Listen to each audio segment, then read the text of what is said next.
Loin de la table des tractations entre les grands de ce monde, les habitants de Kiev rendent hommage aux soldats tombés en 1918 en cherchant à retarder l'avancée de l'armée rouge. Le drapeau ukrainien s'agite dans les rangs de ce groupe qui a sans doute à l'esprit le risque d'une nouvelle invasion russe. En 2014, ce conseiller du vice-premier ministre a organisé une manifestation dans la région de Donetsk en faveur de l'unité du pays. À cause de l'ampleur des combats entre les séparatistes pro-russes et les forces de Kiev, il a dû fuir vers la capitale avec sa famille. Même dans mes pires cauchemars, je n'aurais jamais imaginé qu'au cours de ma vie, une chose pareille se passerait. C'est sûrement pour ça que je me prépare à une attaque russe. Alors que 100 000 soldats seraient déjà déployés près de l'Ukraine, Vladimir Poutine mobilise son armée de Sibérie et d'Extrême-Orient pour des exercices avec son allié, Alexandre Loukachenko.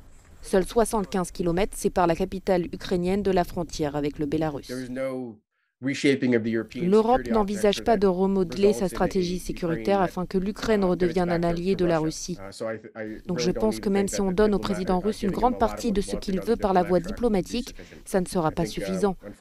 Malheureusement, nous nous dirigeons vers une offensive militaire majeure en Europe. Les États-Unis pensent qu'une invasion de l'Ukraine pourrait commencer en février. Ils ont donc placé 8500 soldats en alerte maximale. Le pouvoir ukrainien vise toujours une solution diplomatique. Le président a appelé ses alliés occidentaux à faire preuve de vigilance et fermeté dans leurs négociations avec la Russie. Les ministres français et allemands des Affaires étrangères devraient se rendre en Ukraine les 7 et 8 février.